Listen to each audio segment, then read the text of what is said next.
Pemirsa, anggota DPRD DKI Jakarta dari fraksi PDI Perjuangan, Brando Susanto, meninggal dunia saat acara halal bihalal DPD PDIP DKI Jakarta.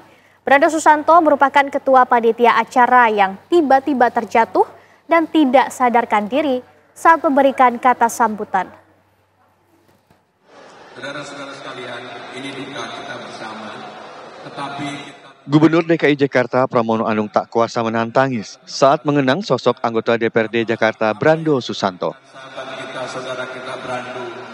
Dengan suara bergetar, Pramono mengajak hadirin yang datang untuk mendoakan Brando yang meninggal dunia saat memberikan kata sambutan di acara halal bihalal DPD PDI Perjuangan di Velodrome Jakarta.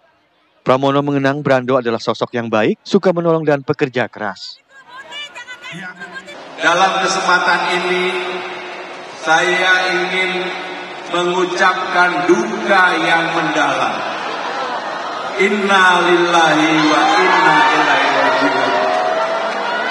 Sahabat kita, teman kita, ketua panitia kita, yang kita saksikan bersama-sama dalam memberikan sambutan, saya baru mendapatkan kabar kalau sahabat kita Brando meninggal dunia.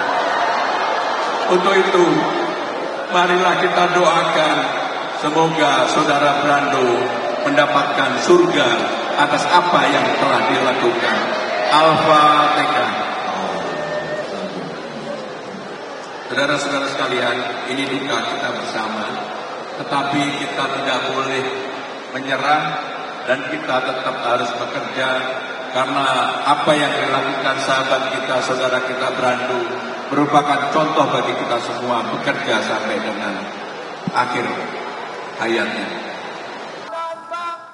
Brando Susanto merupakan ketua panitia acara halal bihalal DPD PDI Perjuangan Jakarta.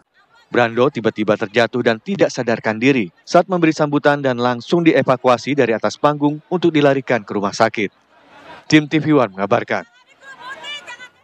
Mantan Ketua Dewan Pimpinan Wilayah Partai Amanat Nasional Sumatera Utara periode 2015-2020 meninggal dunia saat memberikan sambutan acara halal bihalal.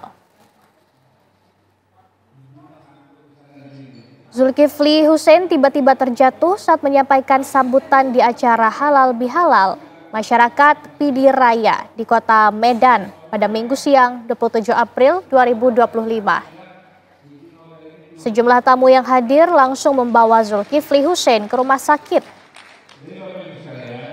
Zulkifli Hussein meninggal di usia 59 tahun dan pada tahun 2009 hingga 2014 dan 2014 hingga 2019 Zulkifli Hussein dipercaya menjadi anggota DPRD Sumut dan juga memimpin ketua DPW PAN Sumut.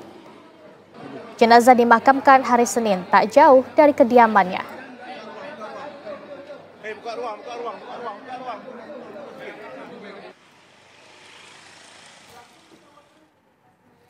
Dalam 2 hari terakhir pemirsa, 2 politikus meninggal dunia saat berpidato di panggung.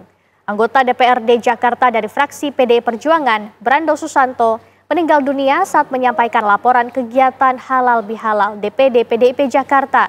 Sementara mantan Ketua DPW Partai Amanat Nasional Sumatera Utara meninggal dunia saat memberikan sambutan acara halal bihalal.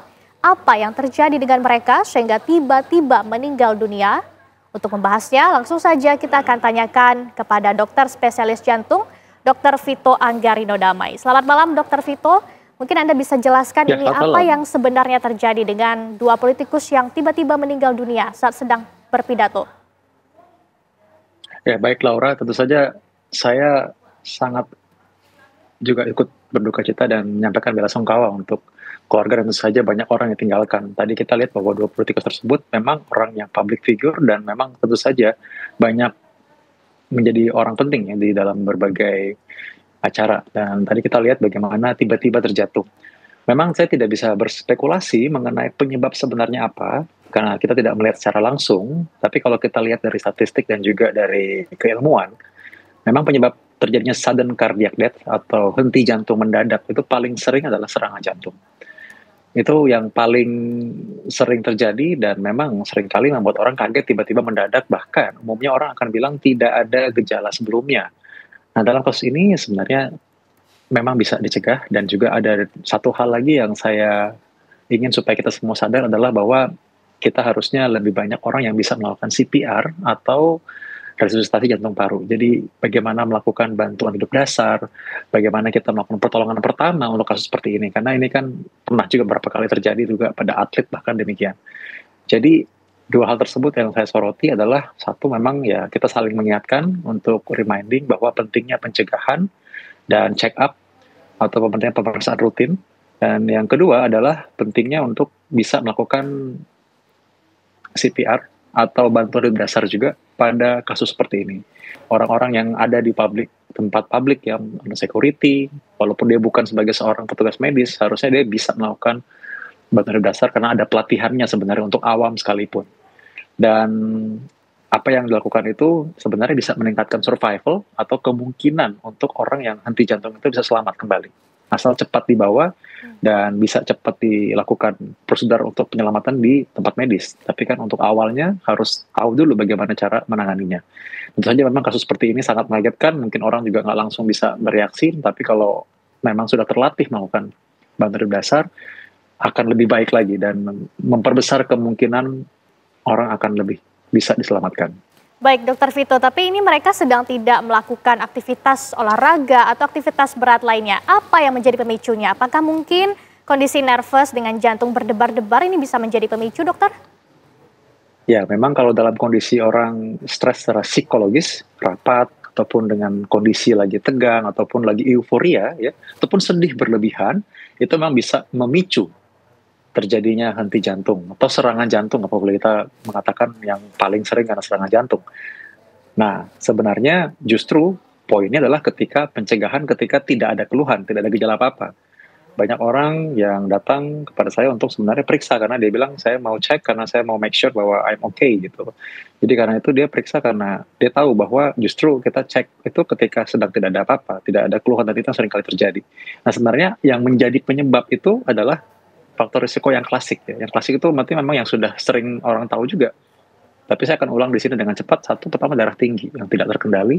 Yang kedua, diabetes mellitus. Yang ketiga, kebiasaan merokok. Yang keempat, orang yang kegemukan, obesitas sentral. Jadi mungkin tidak kelihatan gemuk sekali, tapi perutnya yang maju ke depan. Itu biasanya kalau lingkar pinggang dihitung. Ya, kalau lingkar pinggang itu lingkar pinggang